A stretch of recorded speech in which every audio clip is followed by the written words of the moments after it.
คือเรื่องนี้ខ្ញុំនឹងលើកឡើងនៅការប្រើ undo ហើយហេតុអ្វីបានជាចាំបាច់យើងត្រូវប្រើ undo មានន័យថាមិនធ្វើវិញឧទាហរណ៍ចាក់ស្ដែងនៅ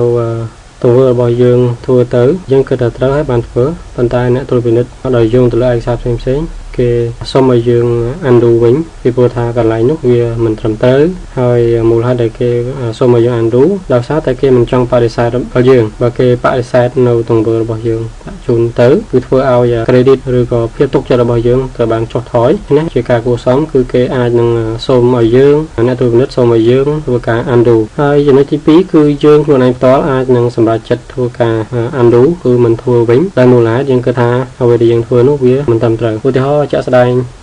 បានលងខ្ញុំស្វែងរកបានលងហើយខ្ញុំចង់ចូលទៅធ្វើការកែប្រែដូចជាខ្ញុំកែដូចជាបានលងឲ្យមានលក្ខណៈបែបនេះ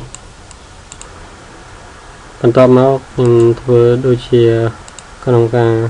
បន្ថែមជាមួយជាភាសាចិនChinese simplify ខ្ញុំយកបានលងខ្ញុំយក primary ទៅដាក់ដូចខ្ញុំជារសារទុកសារនេះបញ្ជាក់ថា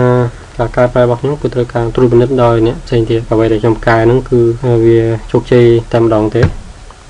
បាទជាក់ស្ដែងដូចជាខ្ញុំបានទទួល email មួយគឺគេសុំឲ្យខ្ញុំ undo នៅការកែប្រែរបស់ខ្ញុំព្រោះថាអ្វីដែលខ្ញុំកែហ្នឹងគឺវាមិនត្រូវទៅនឹងបរិបទរបស់បានលងចឹងខ្ញុំអាចឆ្លើយតបទៅគេវិញហើយខ្ញុំគ្មានអ្វីឆ្លើយតបទេព្រោះការកែរបស់ខ្ញុំវាខុសអញ្ចឹងខ្ញុំអាចចូលក្នុង my ID របស់ខ្ញុំរួចខ្ញុំជ្រើសយកពាក្យថា undo បាទចុចអូខេមកគឺដូចជា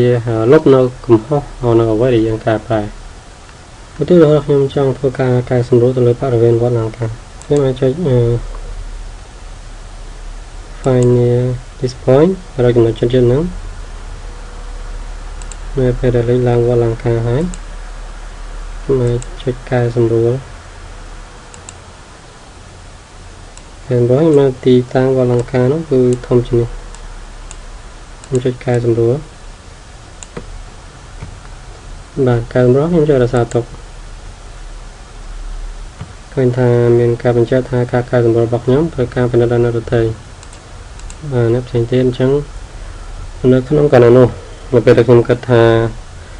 ការកែរបស់ខ្ញុំដូចជាមិនតំណងត្រឹមត្រូវឬក៏មិនចាំបាច់ខ្ញុំអាច undo មកវិញមិនចាំបាច់គេពិនិត្យតាន់ទេឬក៏គេមិនតាមពិនិត្យទេយើងគិតថាវាមិនសមរម្យយើងអាចកែមកវិញចុចលើ undo ហ្នឹងចុចអូខេមកជាការស្រេចបាទអញ្ចឹងនៅក្នុង my edit ឃើញថាការកែប្រែរបស់ខ្ញុំទៅលើវត្តខាងគឺមិនមានទៀតទេ